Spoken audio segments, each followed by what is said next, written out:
모두가 궁금해하는 데이터의 모든 것을 알려드립니다. 데이터에 미쳐있는 내 남자와 함께하는 데이터 이야기 데이터 올릭 지금 시작합니다. 와우! 시작합니다. 와우! 저희 시즌 1의 마지막 방송입니다. 그렇다고 우리가 쉬지는 않죠? 우리 시즌 1이라고 정해진 게 언젠데요? 우리끼리만 시즌 1인 거예요. 그치 24번 아무도 몰라. 썸머 네, 우리끼리 한 번 했잖아 이제 한 번씩. 그러니까 시즌 1이라고 하고 자 사람 이름 같아. 시즌 1? 시즌 1. 시즌 1 씨? 자기 컨텐츠 끝났다고 마음 편해졌어 갑자기. 여유로워졌어. 내 눈빛 변한 거 보이죠? 쟤 너무 얄미워. 이제 내 드립의 형연이 시작될 겁니다. 그러니까 나 하는 동안은 바쁘니까 정신없어 한마디 안 하고. 준비한 거고. 자기 거 할 때는 드립 안 받아주고. 여기는 힘 빼고 여기는 드립으로 망치고. 짜증이 확 올라오네. 재밌네요. 서태웅 전반은 버렸다 이러면서 그런 대사가 있어요? 후반을 위해서 전반을 버렸다. 그치 맞아. 내가 체력을 비축해서 이런 거 아니야. 네. 조져주마 막 이런 거.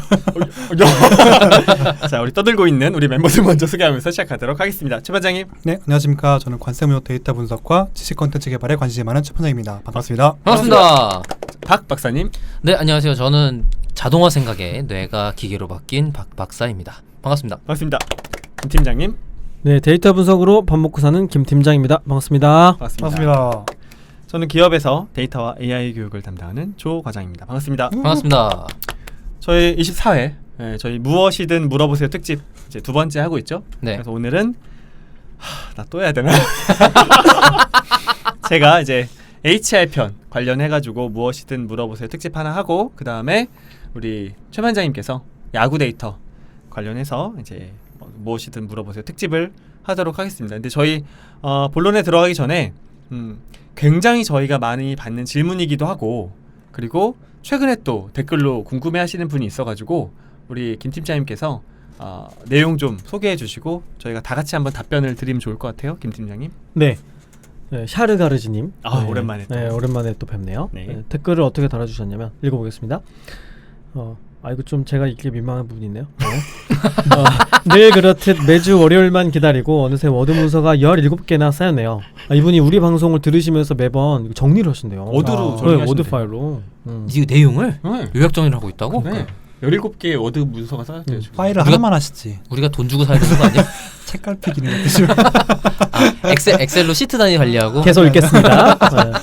제가 운영하는 통계학술 동아리에는 4대 성서 중 한 권을 강력하게 추천해 여름방학 R-스터디를 진행하고 있습니다.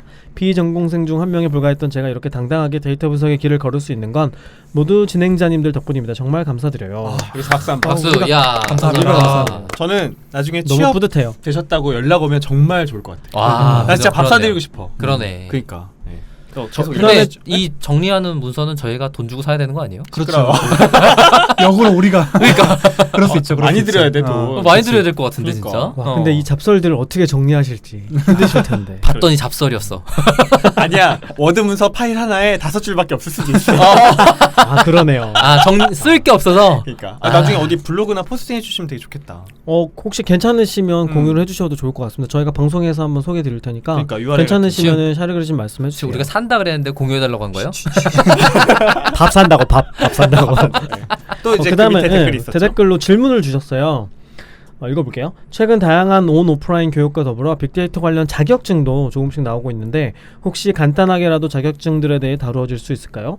시험의 범위는 실제 업무 혹은 공부에 도움이 되는지, 자격증 보유자를 우대하는 채용 공고는 얼마나 의미가 있는지, 특히 큐넷의 경우 도움이 되고 의미도 있다면 전문가까지도 공부해볼 만한지 등등 궁금한 게 많습니다. 이렇게 자격증에 대한 질문 주셨어요. 할 말 많아요. 일단 어떻게 생각하세요? 박 박사님 어때요? 자격증이 도움이 되는가 실무에? 실무행? 뭐야 그게? 벌써 멘트 부정적이야. 도움이 돼요? 저는 자격증이 있어요? 저는 없습니다. 저는 하나 있어요. 자동화 자격증 1급 이런 거 있는 거 아니었어요? 그 출제하신다는 얘기가 출제위원으로. 있어요. 네. 그러니까 자격증이라는 제도 자체가 지금의 상황과 좀 맞지 않아요. 음. 제 자격증이라는 건 옛날에 자동화라는 게 없던 시절 반복 숙달이 더 중요한 가치인 시절에 그 사람이 일정 이상의 작업 퀄리티를 보장한다는 거에 대한 증명서기 때문에 지금 아까 말씀드린 것처럼 공부하는 대상이 계속 변하고 있는 상태다라는 상황에서는 자격증이라는 제도가 적합하지 않죠. 자격증도 메이저 패치, 마이너 패치 하면 되지.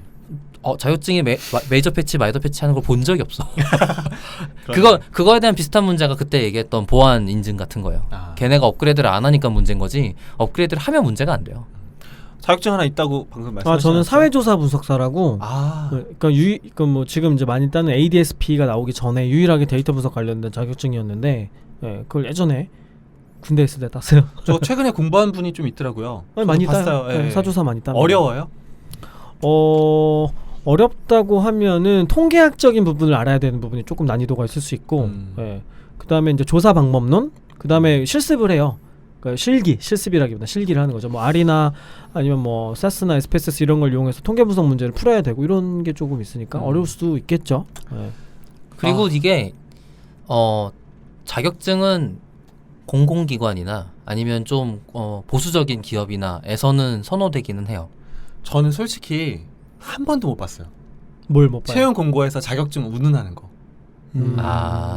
저는 이제 HR이니까 그런 거 좀 눈여겨 보는데, 이 자격증 이야기가 나왔을 때 한번 이 분석가 혹은 개발자 업계에서 난리가 났어요.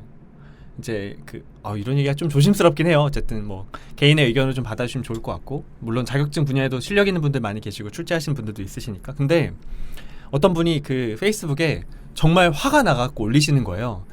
이제 이런 자격증이 있어야 이런데 취업됩니다라고 그 자격증을 공지한 홈페이지 밑에 여러 IT 기업의 이름을 써놓은 거예요. 그것도 엄청 큰 많이. 유명한 조직들의 거. 이름들이 쫙 써 있었어요. 쫙 써 있는 거예요. 이 자격증 따면 여기 취업 잘 돼요라고 써는 거예요. 까기 딱 좋네. 그래서 이분이 화가 나셔가지고 정확하게는 취업 잘 된다고 되지 않고 우대한다고 써 있어요. 하여튼 자격증 있으면 어쨌든 우대한다. 프레임을 만드신 거네. 네. 그 정도로 이야기를 하면 채용 공고에 그게 언급돼 있어야 되잖아요. 그죠. 그래서 그분이 화가 나셔가지고 그 채용 공고를 다 긁어오시거나 거기 인사 담당자한테 다 연락을 한 거예요. 진짜로 그거 우대하냐고. 정말. 그다음 아, 페이스북 포스팅에 그 담당자분들 답변 주세요 이렇게 한 다 거. 소환했어요. 소환.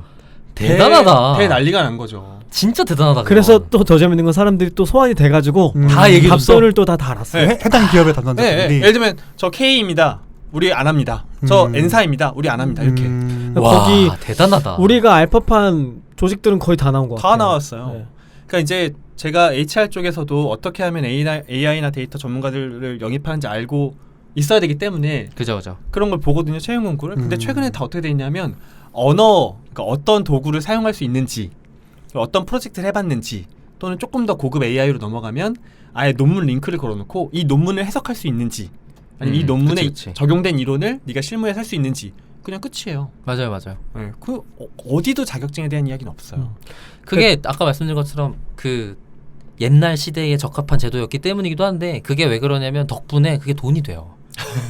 그래서 그렇게 돈 벌던 사람들이 그걸 유지하는 방식을 취하는 게 굉장히 많은 거죠. 물론 제가 그 업계 자체를 다 폄하할 생각은 없지만 적합한 업계는 있으니까. 근데 저는 안타까운 게 이렇게 샤르가지님처럼 진짜로 공부를 하고 싶고 어딘가 시간과 자원, 그것도 아주 소중한 시간과 자원을 투입해야 되는 분이라고 하면 전 차라리 뭐 데이터 분석 챌린지에 나간다든지 아니면 자기만의 레퍼지토리를 만들어가지고 그냥 깃허브 같은 데서 이렇게 만들어서 제가 분석한 거예요. 그래서 요즘은 채용 공고 날 때 그 이제 이력서 보낼 때 자기 레퍼지토리 URL을 그냥 적어주면 끝나요. 저는 굉장히 많이 회렸던 것 같아요. 네, 그러니까 그런 식으로 접근하시는 게 훨씬 낫지.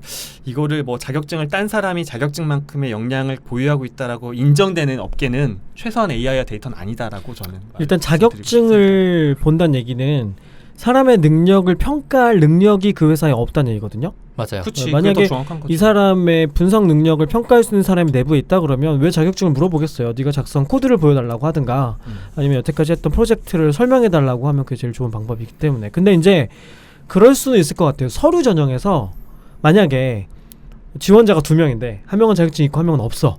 그러면 있는 사람한테 눈이 더 갈 수는 있겠죠. 그럴 수는 있고 그런 상황이라고 최소 하면. 자격 조건은 갖췄구나. 이렇게. 그렇죠. 근데 기본적으로 만약에 면접 단계까지 갔는데 자격증이 있다 그래서 이 사람을 신뢰하고 뽑는 회사는 저는 단연코 없을 거라고 단연코 생각을 합니다. 오히려 더 위험할 수 있어요. 그 자격증 때문에 무슨 공부했어? 그때 공부한 거 뭐야? 어떤 내용 나왔어? 뭐 기억하고 있어? 그다음에 사실 제가 들은 얘기 중에는 오히려 이런 자격증을 많이 갖고 있는 사람은 신뢰하지 않는다는 얘기도 들었어요. 왜냐하면 자기가 실력을 보여줄 게 자격증밖에 없는 거지. 그렇죠. 어떻게 보면 약간 HR이랑 연결되기도 하는데 근데 이제 이런 건 있어요. 처음 공부하는 사람 입장에서는 불안하잖아요. 내 능력을 증명할 수 있는 방법이 뭐가 있을까? 그 다음에 뭘 공부해야 될지 모르기 때문에 제일 먼저 공부하려면 자격증을 찾아볼까? 이렇게 생각할 수 있는데 장점도 있긴 있어요. 뭐가 있냐면 자격증 시험 준비를 하면 이 분야 전반에 대한 지식을 조금씩은 다 들어봐야 되거든요. 그럴 수 있죠. 한번 쭉 훑어보는 정도의 도움은 될 수 있어요. 그러니까 그 정도만 기대하고 자격증을 따는 시도를 한다는 건 전 나쁘지 않다고 생각해요. 근데 이게 뭐 필수라거나 이게 있으면 분석가로서 취업이 될 수 있다거나 생각하는 거는 조금 위험할 것 같아요. 사실 업계에 계신 분들이 더 분노하는 포인트는 뭐냐면 저희가 아마 예전에 한번 그 정부에서 추진했다가 난리가 나가지고 한번 엎은 걸로 아는데 소프트웨어 뭐 무슨 인증 제도 같은 걸 만들었어요. 예를 들면 SI 업체 같은 데서 뭔가를 개발하려면 마치 부동산 중개인 그 자격증이 있는 분들만 부동산 매매를 할 수 있는 것처럼 그 자격증이 없는 분들은 아무것도 못하게 됐잖아요. 근데 이제 약간 업계가 어떻게 들어가냐면 예를 들면 AI 컨설턴트 자격증이라든지 뭐 데이터 분석 자격증이라든지 물론 데이터 마사지하고 뭐 조금 이렇게 이상한 수를 쓰는 걸 방지하려고 그런 자격증 만드는지 모르겠지만 왠지 이렇게 진행되다가는 AI 자격증, 데이터 자격증 없는 사람은 데이터 분석도 하지 마 라는 분위기가 될 걸 되게 우려하는 것도 있는 것 같아요. 그럴 수도 있죠. 맞아요. 공공에서 열리는 뭐 어떤 행사라든지 이런 데서는 그런 걸 자격으로 놓는 경우도 있기는 하거든요. 저는 기본적으로는 굉장히 전문가분들이 머리를 맞대고 모여서 좋은 문제를 만들고 김 팀장님 말씀하신 것처럼 이 분야에 들어가려면 이런 지식들 알아야 된다라고 좀 잘 정리해 주신 것까지는 정말 좋아요. 근데 이제 이게 이 자격을 증명한다까지도 전 괜찮을 것 같아요. 어떻게 보면. 근데 취업을 준비하시는 분들이 이거를 따서 내가 모든 게 해결돼. 마치 뭐 토익 점수 900점 커트라인처럼 그렇게 사용되지는 않는다. 일단 현실적으로는. 그리고 우리가 계속 이야기하고 있는 것처럼 오픈소스 생태계와 계속해서 변화하는 이 컨텐츠 세계랑은 정말 좀 맞지 않죠. 네. 그러니까 개발자야말로 자격증이 필요 없어요. 왜냐하면 자기가 쓴 코드로 말을 하는 거잖아요. 그렇죠. 그래서 코드로 써놓으면 돼요. 그러니까 만든 거 가져와 보세요 하면 네. 그걸로 끝이기 때문에. 그리고 만들 때 어떻게 만들었어요 물어보면 끝나잖아요. 요즘에는 이렇게도 면접을 본다고 하잖아요. 예를 들면 머신러닝이 필요한 그 직무 인터뷰를 한다라고 하면 우리 회사에 이런 문제가 있는데 머신러닝으로 어떻게 풀면 좋겠어요? 라고 물어본대요. 아예 맞아요. 토익 프로젝트를 넘겨요. 지원자가 구두로 설명을 해요. 오케이 그러면 30분 줄 테니까 코드를 짜보세요. 그리고 나간대요. 나갔다 들어와가지고 이제 본다는 거예요. 코드를. 이제 거기서 이미 실력이 다 가려지는 거죠. 그렇죠. 저도 이번 이직할 때 지금 회사여서는 모르겠는데 여러 회사에서 코딩 인터뷰를 같이 봤어요. 그렇죠. 네, 그래서 문제를 아예 주고 이거 어떻게 풀겠니? 라고 해서 그 자리에서 코딩을 하기도 했고 한 일주일 정도 시간을 주고 문제를 풀어오기도 했었고 거의 발가벗겨지는 기분 아니에요? 내 실력이 다 드러나야 근데 돼요. 확실히 깔끔하죠. 어떤 그쵸? 느낌이냐면 그 안에 할 수 있다 없다 아니면 어떻게 됐다 이런 것들을 그 자리에 설명해야 되잖아요. 그런 것들이 좀 더 오히려 자격증보다는 확실한 방법이고 덕분에 그런 증명법이 있다는 것 때문에 자격증이 좀 더 소홀해지는 것 같기도 하고요. 그리고 그런 질문에 답변 못하면 그 회사 가면 안 돼요. 가서 같이 일 어떻게 하겠어요? 맞아요. 그리고 그렇게 정말 중요했다면 진짜 대기업, 그러니까 ICT 기업 중에서도 소위 잘 나가는 기업들이 그걸로 뽑았을 거예요. 그렇죠. 근데 구글은 어떻게 하냐면 그 개발 면접을 막 5단계, 6단계 주고 우리 개발 면접에 붙으려면 이런 걸로 공부하세요라고 하면서 오히려 컨텐츠를 제공해 준단 말이에요. 지원하는 사람들한테. 맞아요. 그런 생태계를 만드는 게 더 올바른 방법이 아닐까. 그러니까 이런 제도, 이런 증명 제도 같은 것들보다는 진짜 실력을 쌓는 방법을 생각해야 하고 네. 그러면 프로젝트를 직접 해보거나 아니면 데이터 분석 대회에 많이 참여를 한다거나 저는 그거 좋은 것 내가 같아요. 공부하면서 만들었던 코드들을 깃허브에 정리를 한다거나 이런 식으로 진짜 실력을 쌓는 게 더 중요하다고 생각합니다. 면접 장면에서는 자기의 경험을 이야기해 줘야 되는데 자격증으로는 내 경험을 이야기해 줄 수는 없다. 그렇죠. 그게 되게 중요한 포인트다라고 생각합니다. 그리고 뭐 각 잡고 공부하면 자격증은 누구나 딸 수 있다고 다 생각하잖아요. 신뢰하는 그렇죠. 사람이 없는 시절이기 때문에. 네. 약간 뭐 제가 조금 그 거리낌 없이 너무 이야기를 한 것 같기도 한데 어쨌든 뭐 저는 100만 명이 찾아와도 이렇게 얘기할 겁니다라고. 김 팀장이랑은 달라. 뭐 이렇게 쫄아. 아는 사람이 많아가지고. 어쨌든 그렇습니다. 저도 그래요. 사실 저한테 이거 문제 출제하는 책 같이 만들자고 제안도 많이 받았었거든요. 그러니까. 근데 아닌 건 아닌 거니까 확실하게 그럼요. 이야기합시다. 네. 네. 그래서 저는 개인적 경험으로 그 지난 방송에 우리 팀장님이 데이터 캠프 소개도 해주셨지만 제가 edX에서 공부를 많이 해봤거든요. EDX에서 공부를 했는데 돈을 안 내도 과정을 끝까지 퀴즈까지 보고 다 할 수 있는데 맞아요. 굳이 돈 내서 한번 했었거든요. 100불이거든요. 10만 원 돈 하는데 되게 성취감 있더라고요. 맞아요. 그거를 땄다는 그러니까 우리 어디 여행 가서 스탬프 찍듯이 여권에 도장 찍듯이 그거 하나를 땄다는 게 되게 그 기분 좋더라고요 저는. 네, 그래서 그런 반사 효과 외에는 특별히 뭐가 있나 잘 모르겠더라고요. 나의 만족? 기분에 좋은 그러니까 저는 그렇게 생각해요. 이게 이제 우리나라의 이런 자격증이나 증명 인증 제도에 뭐 우리나라의 뭐 애국심이나 로열티 이런 게 엄청나기 때문에 최고의 전문가만이 그걸 만들 수 있고 그런 문화의 존중만 자격증에 대한 존중이나 이런 게 있으면 그러면 하면 좋아요. 근데 아까 말한 것처럼 너무 이게 그 고도 성장에 기반한 악영향처럼 장사증 파리 같은 기업이 많아진 셈이 된 거니까. 돈벌이 수단으로서. 네, 그게 모든 사람이 그렇다는 건 아니지만 꼭 그렇지 않은 것도 분명히 있겠지만 나라에서 제도적으로 만들려고 노력한 덕분에 이런 비용적 이득을 취할 수 있는 병목이 생겼고 그걸로 돈벌이 수단이면 좋겠어라는 생각하는 사람이 많아진 것 때문에 양산한단 말이에요. 우리나라에는 공인 자격증만 3만 5천 개쯤 된대요. 공인? 네.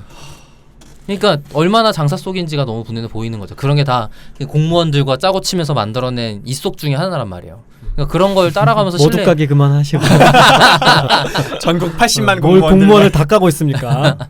아니 물론 그 중에 체계나 이런 게 잘 돼 있어서 이게 대학교 제도 같이 설계되어 있는 뭐 기능장 뭐 이런 것도 당연히 있긴 합니다만 뭐 지금 만들어지는 것들이 그렇게 갈 거다라는 보장도 없을 뿐더러 지금 역시 돌아가서 얘기해 보면 지금 말한 거는 그 전문성을 가지는 사람들과 그러니까 장교랑 하사관처럼 투트랙이었던 자격증 시장이 대학교랑 같이 있었는데 대학교에서 들어가야 될 컨텐츠를 지금 자격증 시장을 끌어내린 거란 말이에요. 그러니까 이 둘이 지금 이런저런 교육의 변화의 태풍 속에 몰려있는 그냥 그런 과정 중에 하나이기 때문에 지금 거를 믿고 가지기는 좀 어렵지 않나 이런 생각이 있죠. 이게 불안을 먹고 사는 시장이라고 생각해요. 사람들이 자기 실력을 증명할 수 있는 방법이 없고 뭐라도 뭐 증명할 수 있는 걸 찾고 싶어 하니까. 근데 위험하다고 생각하고 그다음 특히 최근에 새로 나오는 자격증은 좀 지켜보셔야 돼요. 공신력이라는 게 네. 최근에 생겼는데 어떻게 있겠어요? 그쵸, 새로운 자격증 계속 나오거든요. 빅데이터 관련된 거. 저는 네. 다 떠나서 글로벌 탑티어 그냥 그것만 보면 되는 것 같아요. 그렇죠. 우리나라 말고 그렇죠. 글로벌 탑티어를 딱 봤는데 거기 뭐 국제 공인 자격증 이런 게 없고 당신은 무엇을 할 수 있나요? 뭐 학사 또는 동등한 뭐 자격, 경험 이런 식으로만 나와 있으면 그냥 더 이상 고민할 필요 없다. 맞아. 제가 지금까지 단 한 번도 코세라 서티피케이션을 으로 이득 본 적이 없어요. 우리나라에서는. 우리나라에서는. 네. 그러니까 또 모를 일이긴 하죠. 뭐 어떤 기업 중에 아까 말한 데이터 전문가가 자격증 같은 거를 선호할 수도 있을 거는 같아요. 어떤 그 취업인 회사에 따라 그리고 성향에 따라 그리고 그 성향에 맞는 사람들이라면 자기가 그걸 잘 알고 있을 거고 그렇다면 오히려 반대로 하는 게 맞아요. 저는 근데 마찬가지예요. 뭐 네. 프로젝트 하는데 뭐 자격증 뭐 있냐 물어보는 사람이 어디 있어요? 어떤 프로젝트 해보셨냐? 포트폴리오 물어보지. 그렇죠. 네. 네, 여기까지 해서 또 이걸로 엄청 길게 끌었군요. 근데 약간 HR의 이야기니까 저는 좀 아. 의미가 있다라고 생각을 해가지고 좋습니다. 제가 단순히 컨텐츠를 좀 짧게 마무리하고 싶어가지고 길게 끈 건 아니고 아 그런 거였어요? 아니 열심히 껴서 끊질 않더라고. 나 아까부터 불안했는데. 나도 눈치 보고 있었는데. 그러니까 작전대로 되고 있어.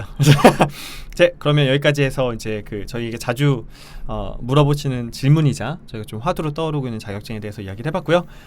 본격적으로 이제 본격적으로라고 이야기하기에는 시간이 좀 짧게 남긴 했지만 HR에 대한 부분도 조금 제가 담당했던 콘텐츠에서 다루지 못했던 질문들 혹은 여기 멤버분들의 질문들에 대해서 대답하는 시간을 갖도록 하겠습니다. 제가 그 여러 가지 질문을 뭐 팟빵 댓글이라든지 이제 공식 이메일로 온 질문들을 받았었는데요. 일단 첫 번째는 메일로 왔던 질문으로 먼저 시작을 한번 해보도록 할게요. 사실은 지난 회차에 김 팀장님께서 다뤄주시기도 했던 내용이긴 한데 한 청취자 드림 이렇게 해서 왔던 질문이 있습니다. 메일로 왔는데요. 안녕하세요. 최근 한 커뮤니티에서 HR과 프로그래밍 언어 관련 질문을 올렸다가 데이터홀릭 팟캐스트를 소개받아 청취하기 시작했습니다. 그래서 유익한 팟캐스트 진행해 주셔서 감사합니다라고 말씀을 해주셨고요. 피플 애널리틱스에 대한 관심이 높아지면서 점점 HR 담당자들에게도 R, 파이썬, 자바 등의 프로그래밍 언어 스킬을 요구하는 채용 공고들이 보이기 시작합니다. 하지만 프로그래밍에 대한 이해도가 낮다 보니 HR 직무에서는 어느 프로그래밍 언어가 어떤 유형의 데이터를 분석하는데 어떻게 도움이 될지, 그리고 저는 어느 언어를 공부하는 게 좋을지 아직 감이 잘 안 잡힙니다. 혹시 파이썬은 무엇을 분석하는 데 유용하다, R은 무엇을 분석하고 싶을 때 도움이 된다 등 각 언어의 유용성과 한계를 HR 직무 관련 예시를 통해서도 알려주실 수 있을까요? 이렇게 메일이 왔습니다. 야, 어. 책 한 권 나오겠는데? 근데 대단한. 와. HR 직무에 자바가 왜 나와요? 나 파- 모르겠어. 파이썬은 왜 나온대? 아니 파이썬은 그럴 수 있지. 그런가? 응. 저도 사실 파이썬이 왜 나온지는 잘 모르겠는데 아 진짜요? 일단은 이렇게 한번 시작해 보도록 할게요. 그러면 HR 직무에서는 어떤 데이터를 다루고 있느냐에 대한 부분 먼저 시작하면 좋을 것 같아요. 야, 그것도 2시간짜리다. 2분 만에 끝낼게. 일단 대부분 SPSS 쓰고 계시고요. 그죠? 네. 근데 그마저도 못 쓰는 게 많아요. 이제 현실적인 공부 부분을 좀 많이 하시는 말씀드리면. 분들은? 일단은 SPSS를 쓰는 분들이 적은 이유는 라이센스가 너무 비싸서 조직마다 계정 하나씩 갖고 있는 경우도 많고, 그렇겠죠. 최근에는 그렇게 하다 보니까 SPSS를 아예 안 쓰는 기업들도 많이 나오고, 혹은 자사의 솔루션에서 분석 기능을 제공하면 이제 그냥 솔루션으로 대체되는 곳도 많고, HR 솔루션 중에는 흔히 워크데이라든지 석세스 팩터라는 그런 이제 좋은 HR 솔루션들이 나오거든요. 그러면 그게 내부의 데이터베이스랑 연동이 돼가지고 우리가 ERP처럼 다 데이터를 집어넣으면 자동으로 HR 데이터를 분석해주는 툴들을 써요. 그러니까 원래 지금 일반 데이터 분석 도구들이 아니라 네. HR용으로 나와 있는 따로 커스텀된 도구를 그쵸. 사용한다는 거죠. 근데 내가 지원하고자 하는 그 기업이 그런 도구를 쓰는 기업이 아니다. 그리고 그런 기업이 많이 없어요. 아직. 많지 않죠. 많지 않으니까, 그러면 그런 기업에 지원을 할 때는 나는 어떤 언어를 공부해야 되나요? 라는 질문을 제가 이해를 했어요. 근데 첫 번째는 일단은 하나 그 말씀을 드리고 싶은 게, 다루는 변수들은 대부분 이런 거예요. 예를 들면 HR 데이터가 직원들의 연령, 성과평가 기록, 물론 성과평가에 대해서는 지난번 많은 이야기를 했지만 성과평가 기록, 어떤 게 있을까요? 직무 만족도, 적성 검사 점수. 적성 검사에 대한 점수, 그리고 이제 건강 관련 데이터도 있을 수 있겠죠. 얼마나 이제 건강이 좋은지, 혹은 질병이 있는지, 이제 전부 다 이야기를 드리는 거예요. 그리고 입사 연도, 신입사원인지 경력사원인지, 어떤 직무를 맡고 있는지, 어느 곳에서 일하고 있는지, 직장과 자택과의 거리가 먼지 가까운지. 저희가 이력서에 써내는 것들이 다 피처 아닌가요? 그런 그것도 것들도 피처죠. 거의 고백이 다. 되었습니다. 근데 무슨 얘기인지 설명을 해주세요. 박제하고 계시고요. 내가 그러니까 해봐? 이제 우리가 입사 지원서에 쓰는 항목들은 이런 거잖아요. 학교, 요즘은 좀 덜하긴 하지만 사진 붙이고, 졸업연도, 이름, 네. 졸업연도, 네. 전공, 키, 나이, 몸무게 이런 거 붙이잖아요. 네네네. 근데 실제로 HR 데이터로 넘어가면 학교 같은 경우는 조금 보는 것 같기는 한데, 그 외에 키, 몸무게 이런 건 사실 다 그냥 어떤 피지컬 데이터로 그냥 넘어가고, 사실은 HR에서 더 중요하게 보는 거는 이 사람의 적성과 성격과 강점과 어떤 직무 만족도와 그런 것들을 더 많이 보는 것 같아요. 근데 이런 게 범주화된 데이터도 있고 수치화된 데이터도 있거든요. 이런 걸 핸들링하는 데는 사실은 엑셀로도 할 수 있어요. 맞아요. 네, 엑셀로도 할 수 있고 충분히 할 수 있고, 실제로 많은 기업들이 그런 작업들을 하고 있어요. 근데 이제 그럼 R을 쓰면 뭐가 좋냐?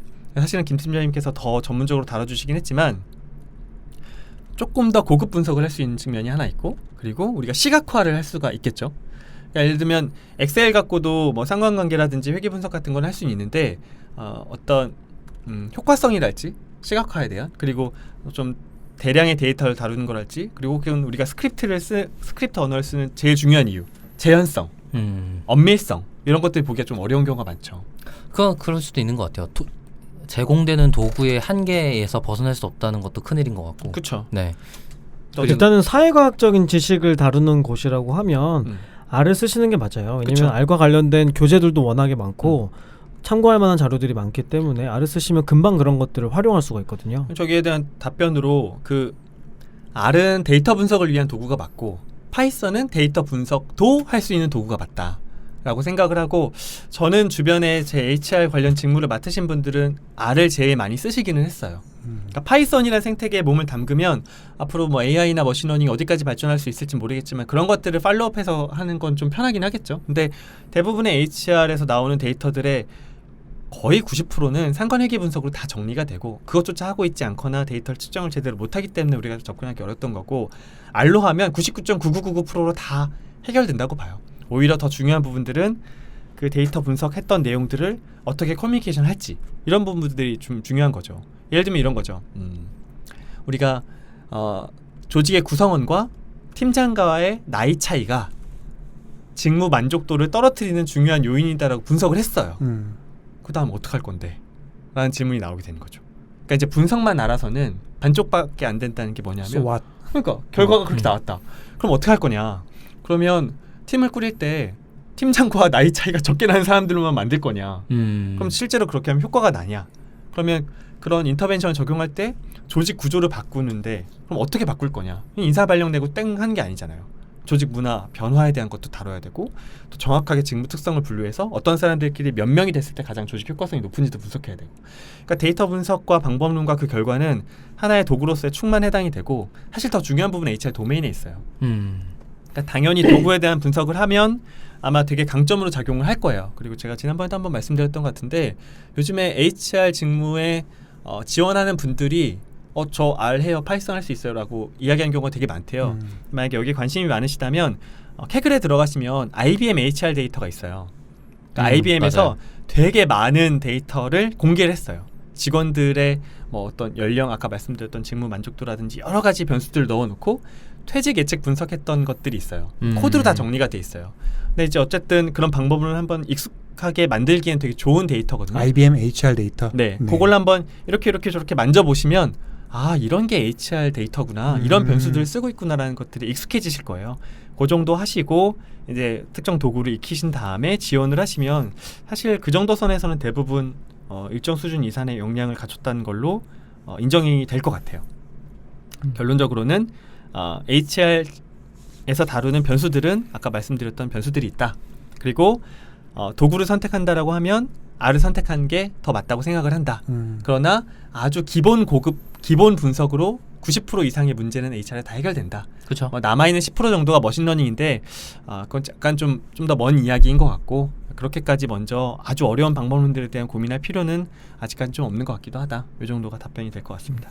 분석 보고서하고 그래프 만드는 게 목적이면은 R 쓰시는 게 훨씬 편해요. 근데 잘 이제 돼 있지. 그걸 넘어서서 소프트웨어를 개발하겠다, 웹페이지를 만들겠다 그러면 파이썬을 쓰셔야 되는 거거든요. 근데 HR 직무가 그러한 게 아니니까. 그렇죠. 그러니까 HR 직무에서 분석을 한다 그러면 만들어내는 건 결과적으로 리포트잖아요. 네네, 네, 그렇죠. 그러면 R 쓰시는 게 훨씬 편합니다. 저는 뭐 추측이긴 하지만 파이썬과 자바까지 써놓은 채용 공고다. 그러면 그 채용 공고 내신 분이 잘 모르시는 거예요. 저도 아까 그 생각을 그러니까 했어요. 저는 볼 때 그래서 HR 공고라고 생각이 안 드는 거예요. 자바를 왜 물어보냐고. 그러니까 HR 직업 뽑는데. 조금 그러니까- 이상했어. 그러니까 데이터에 관련된 직무다.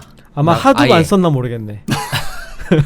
그러니까 아예 그냥 데이터 엔지니어링이나 데이터 사이언스 같은 맥락으로 쓴 거야라고 하면 반대로 이해가 돼요. 그렇죠. 근데 그럴 수 이제 있죠 그거는. 근데 HR 어널리틱스라고 해놓고 자바가 붙어 있으면 이상하지. 조금 이상한 거죠. 네. 그냥 어디 그냥 데이터 사이언스 지금 써져 있는 거 갖다 붙인 거 아닌가 싶은 생각이 이게 드니까. R 파이썬 자바가 무슨 플로우 같아 입에 붙어 있네. R 파이썬 자바 하도 뭐 이렇게. 그러네. 알파자. SQL도 알지, SQL. 알파자부터 알파자. 알파 잡. 세트 메뉴 같이. 조금 더 팁을 드리면 HR이라는 게 범위가 워낙 넓어요. 그쵸. HRD도 있고 HRM도 있고 뭐 여러 가지가 있는데 본인이 조금 더 하고 싶은 세부 직무가 있다면 그런 사람들 좀 찾아보세요. 직접 만나가지고 어떤 데이터를 다루세요라고 물어보면 조금 더 타이팅하는 게 도움이 될 수 있을 것 같아요. 조과장님 페이스북 페이지에서 친구 추가하시면 됩니다. 기생충?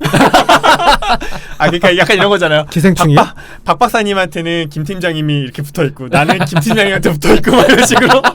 서로 붙어 있는. 어차피 저를 팔로우하시면 이 두 사람과 같이 팔로우하는 거랑 비슷하기 때문에 서로 빨아먹고 사는 거죠 뭐.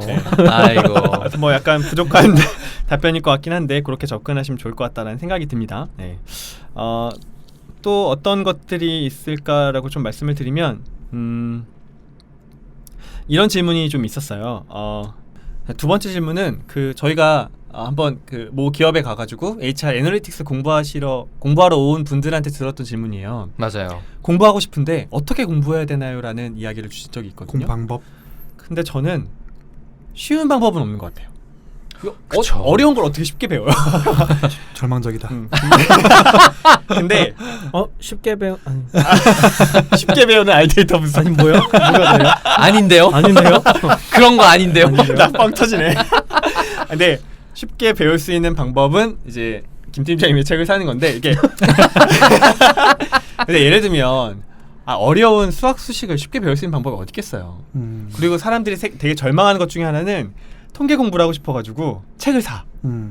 책이 5cm짜리인 거예요. 5cm요? 5cm. 아, 두께가. 두껍다고. 야, 인마. 뭐지? 그랬어 5cm인 거야. 근데 이거를 1장부터 공부하려니까 지치는 거예요. 그렇죠. 네, 처음부터. 절대 공부 못 해요. 근데 이것도 해야 된다 그러고 R도 배워야 된다 그러고 뭐 데이터베이스도 공부해야 된다고 막 이렇게 접근한단 말이에요. 근데 지금 제가 드리는 말씀은 현업 HR 실무자분들에게 드리는 말씀이에요. 그렇게 하면 한도 끝도 없고 그렇게 할 필요도 없다라고 생각을 하고요. 제일 처음에 잡으셔야 되는 거는 문제랑 목표. 문제와 목표. 문제와 목표만 잡자. 그런 다음에 그 문제와 목표에 무엇이 필요한지를 정의를 하자. 그러면 아주 단순한 길이 보여요. 그러니까 이렇게 접근하시면 좋을 것 같아요. 만약에 내가 갖고 있는 문제가 상관 분석만 알면 돼. 그럼 되게 쉽게 끝나거든요. 예를 들면 뭐 저의 경험을 이야기를 하면 제가 HRD를 맡고 있으니까 궁금한 거예요. HRD에서 교육 프로그램을 실행을 하면 이제 교육 참가자분들이 정량적인 점수도 주지만 텍스트도 많이 내놔요.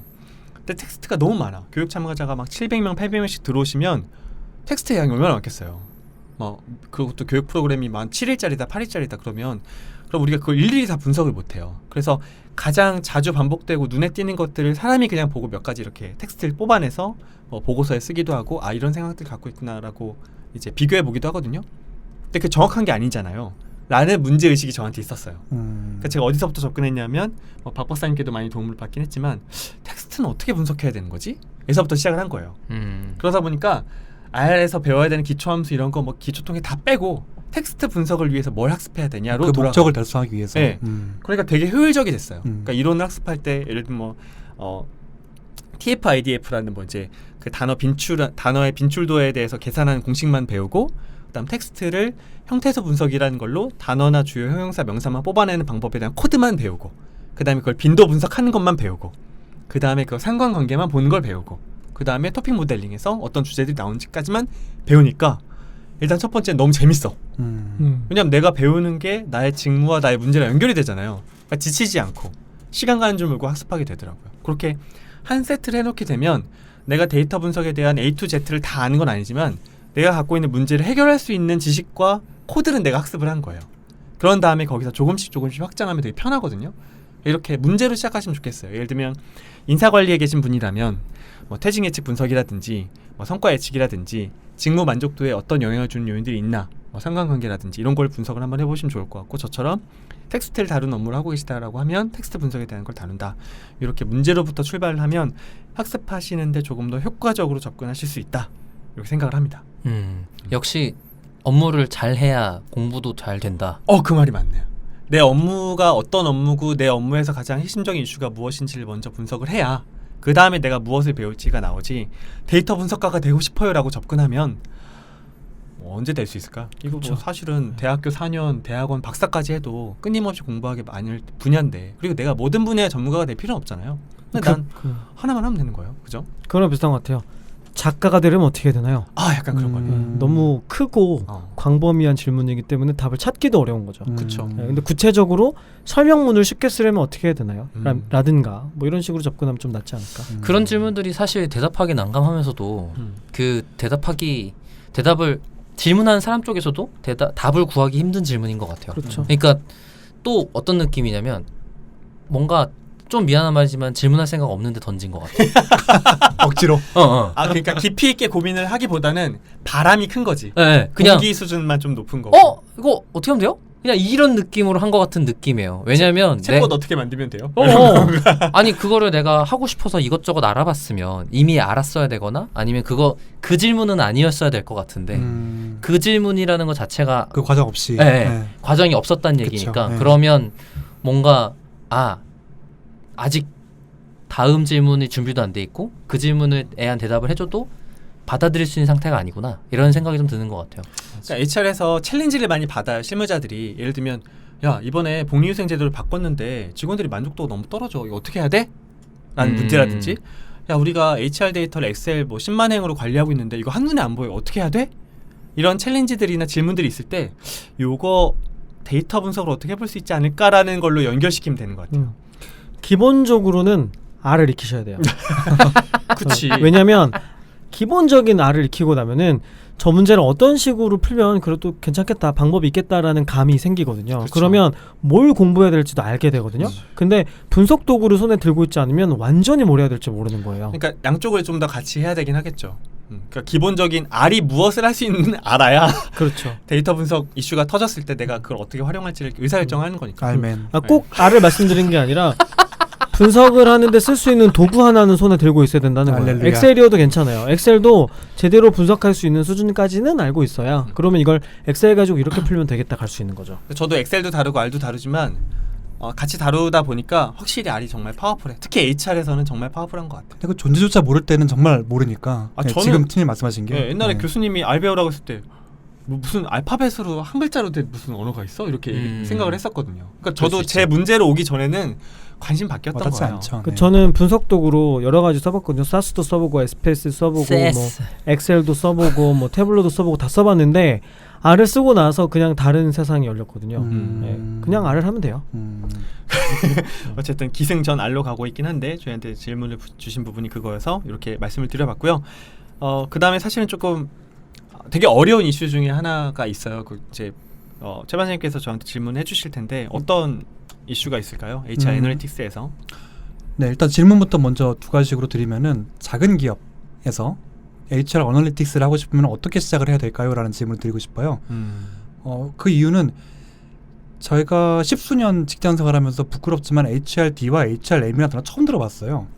그리고 아까도 우리 김 기자님이 SPSS 많이 써요 라고 했지만 그거 처음 들어봤거든요. 그러니까 아무래도 대기업 위주로 우리가 너무 설명이 됐던 것 같기도 하고 그래가지고 근데 실제로 스타트업이나 저희 회사도 300인 이하의 기업인데 이제 그런 데서는 HR 담당자가 보통 1명, 2명 뭐 이렇게 되는 상황에서 근데 그분께서 그 담당자께서 좀 더 의욕 있게 HR 어널리틱스를 하고 싶은 분들이 분명히 계실 것 같거든요. 그래서 우리 조 과장님께서 그분들한테 조언을 드리면은 어디부터 어떻게 한번 시작해 보세요라고 좀 어드바이스, 팁 같은 걸 주시지 않을까. 사실 되게 어려운 문제인데 저도 듣기만 해도 힘드네요. 막 가슴이 옥죄어오는데 저도 이제 교육 특성상 제가 사업가 육성 교육을 했을 때 스타트업 관계자분들 되게 많이 만났어요. 아, 네. 정말 별의별 스토리가 다 있어요. 그러니까 이제 30년 동안 월급을 받고 사시다가 내 통장에서 월급이 나간 경험도 해보신 분도 있고 혼자 시작한 스타트업부터 뭐 5명, 10명으로 시작한 스타트업도 있어요. 근데 말 그대로 스타트업이잖아요. 스타트업이라는 말은 스타트에서 업한다는 얘기잖아요. 그 말 자체가 이제 그 용어인데 그 치고 올라가는 시점에서 HR을 고려하기는 정말 어려운 것 같기는 해요. 그래서 뭐 딱 말씀드리기 어렵긴 하지만 배달의 민족을 좀 예로 들어볼게요. 제가 그냥 감으로 이야기를 하자면 스타트업도 100% HR 문제로 회귀해요. 나중에 보면 결국엔 그렇게 돼요.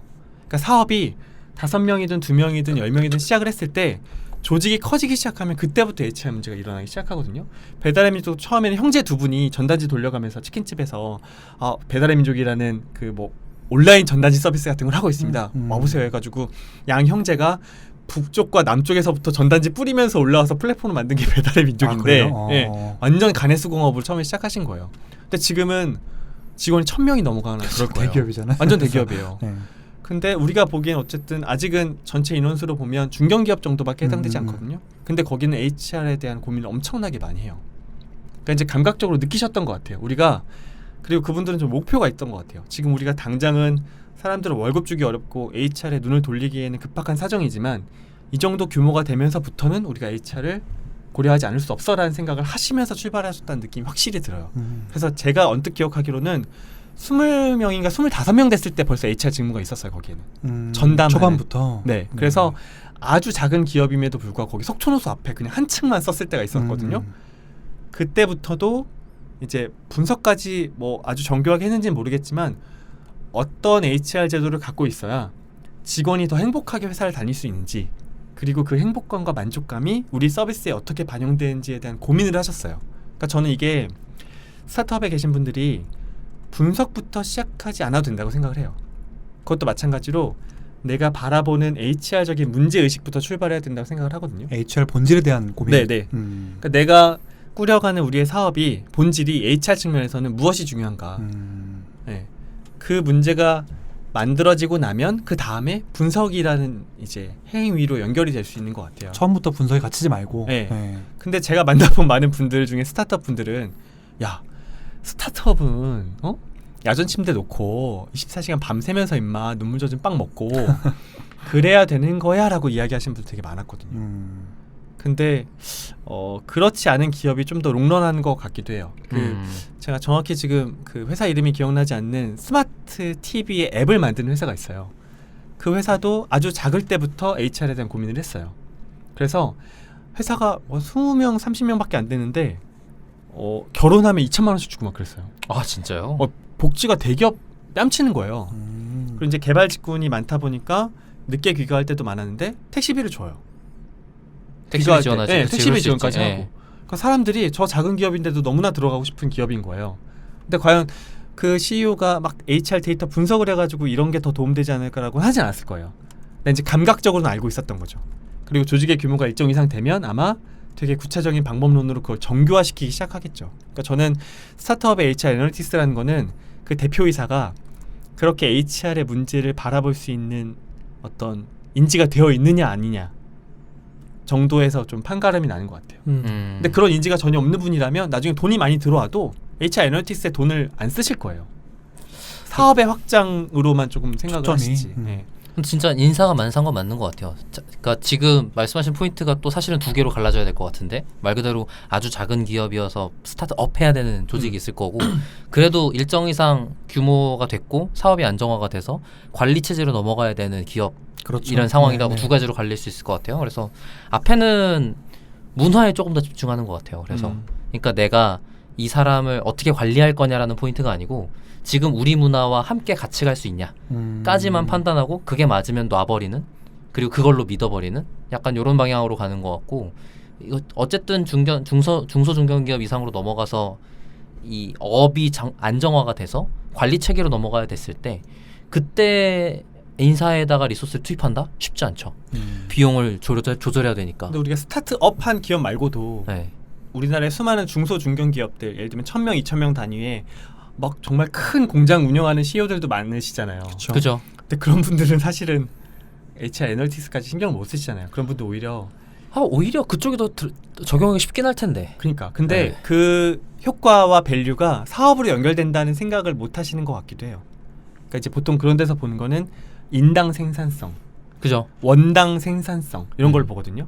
네, 한 명이 얼마를 내느냐, 우리가 1원에 어떤 가치를 내고 있느냐 이런 것만 보시는데 사실은 이제 계속 시대가 변해 가고 그 박 박사님 말씀처럼 어떤 되게 많은 업무들이 자동화되는 측면이라고 보면 오히려 사람에 대해서 더 집중하는 게 비즈니스를 영속시키고 가치 있게 만드는 방법이 아닐까 생각을 합니다. 그래서 CEO분들이 조찬 모임 한번 가셔가지고 와 HR 애널리틱스라는 게 이런 게 있어? 라고 그렇게 한번 느끼고 오시는 것도 방법일 것 같긴 한데 그렇게라도 시작을 했으면 좋겠다는 그런 생각이 또 들고 그런 생각들이 듭니다. 이 정도까지가 제가 조금 대답을 못했던 부분들, 조금 아쉬웠던 부분들에 대한 이야기입니다. 혹시 뭐 추가로 좀 궁금하신 거나 AS 하실 만한 게 있을까요? 저 AS 할 거 있습니다. 안 돼요. 시간이 너무 없어요. 아니 하세요. 사과받고 싶었어 한번. 네, 말씀해 주세요, 김팀장. 예전에 HR 아마 세 번째 회차였던 것 같은데 여러 가지 사례들을 말씀해 주셨잖아요. 네. 그때 그 화장품회사 봉통이라고 네네. 한번 소개해 주신 적 있어요. 그래서 그때 선발 기준 중에서 여러 가지가 있었는데 기존에는 외모를 보다가 네. 인지 능력을 중심으로 놓고 보니까는 매출이 올랐다. 이런 그렇죠. 사례를 말씀해 주시면서 네. 인지 능력이 뭐냐고 저한테 물어보셨어요. 네. 근데 제가 그때 말도 안 되는 소리를 했더라고요. 뭐라고 했어요? 제가 뭐라 그러냐면 뭐 이런 거라 뭐 매장에 남자가 들어오면 눈치를 싹 봐가지고 이 사람이 기념일 까먹어가지고 선물 사러 왔구나 이런 걸 눈치채는 능력 아닙니까? 막 이런 헛소리를 했더라고요. 그거 내가 아니었어요? 왜 그런 이상한 소리 했는지 모르겠어요. 그거 아니었어요? 전혀 아니에요. 정정을 전혀 아닙니다. 하자면 듣고 나니까 말도 안 되더라고요. 그래서 인지 능력이라는 게 뭔지 말씀드리려고 이거는 이제 그 지능 검사 생각하시면 돼요. 그러니까 인지 능력이라고 하면 코그니티브 스킬 혹은 코그니티브 어빌리티라고 하는데 이런 거예요. 뭐 학습하거나 문제 해결 같은 걸 할 때 필요한 정신 능력들 있잖아요. 예를 들면 기억력, 주의력, 정보 처리 능력, 추론 능력, 문제 해결 능력 이런 걸 얘기하는 거고, 그러니까 이제 지능 검사를 하면 기본적으로 이런 능력들을 평가하게 되거든요. 이런 요소들이 매출에 영향을 중요하게 영향을 미치더라 하는 얘기였던 겁니다. 그러니까 이 사람 새로운 눈치, 정의가 이런 게 훨씬 아니고요. 많네, 그죠? 새로운 정의로 생각하면 그런 직원들이 성과를 내는 게 훨씬 더 잘 와닿네요. 그렇죠. 네. 이런 인지 능력이 있는 사람들이 일을 잘하고 직무 만족도가 높고 매출을 높게 만들어준다는 얘기였습니다. 스스로 AS를 하신 아깝네. 기회를 저런- 없앴어야 되는데. 아니 저런 소리를 내가 왜 했나 모르겠어. 아니 뭐 이상한 바퀴벌레 같은 얘기도 했는데요, 뭐. 다른 바퀴벌레다. 바퀴벌레 이런 얘기하면 막 뜨끔뜨끔해. 무슨 얘기 나올까. 네, 어쨌든 여기까지 좀 HR에 대해서 다뤄봤고요. 저도 스스로 좀 예고를 드리면 앞으로 이제 시즌 1 끝나고 시즌 2에서 어떤 이야기를 좀 말씀드리려고 하면 제가 지금 현재 몸담고 있는 HRD 직무에서의 HR 애널리틱스, 텍스트 분석이라든지 교육 만족도 분석이라든지 이런 이야기도 좀 해보고 싶고요. 제가 주로 관심 있는 분야가 역사나 철학에 대해서 좀 관심이 많기 때문에 예를 들면 통계의 역사, 뭐 이제 중요한 인물들이 어떻게 살았는지, 통계학의 역사. 통계학의 역사, 혹은 인공지능의 역사. 오, 재밌겠다. 앨런 튜링에서부터 시작하는 인공지능의 터미네이터 역사. 나오고. 네, 터미네이터. 터미네이터 나오고 T1000과 존. T2000 막 싸우고, 예. 공각기동대. 아이비백 나오고 그런 거랑 또 저도 그 최 반장님처럼 영화로 보는 인공지능, 오. 허라든지 좋네요. 트랜센던스라든지 그런 걸 좀 통해서 보고 싶고, 마지막으로 인공지능과 철학. 인간이 계속 기계화되면 그건 그러니까 이제 더 이상 인간일 수 있는가? 반대편에서는 로봇이 계속 인간화되면 그걸 인간으로 볼 수 있는가에 대한 되게 한 30-40년 이상 연구된 학문이 있어요. 그런 부분까지 한번 다뤄보면 재밌을 것 같다. 인공인. 네, 저는 뭐 개발자나 분석가라기보다는 좀 이런 식으로 히스토리 쪽으로 좀 다루는 게 청취자분들 위해서 좀 도움이 될 것 같아서. 그래서 2025년까지 하신다고요? 나 혼자 그런 컨텐츠들을 조금 저희가 여유 있는 동안 공부해가지고 여러분들께 전달드리기 노력을 해보도록 하겠습니다. 자, 그럼 여기까지 HR 무엇이든 물어보세요 마치도록 하겠습니다. 수고하셨습니다. 수고하셨습니다. 감사합니다.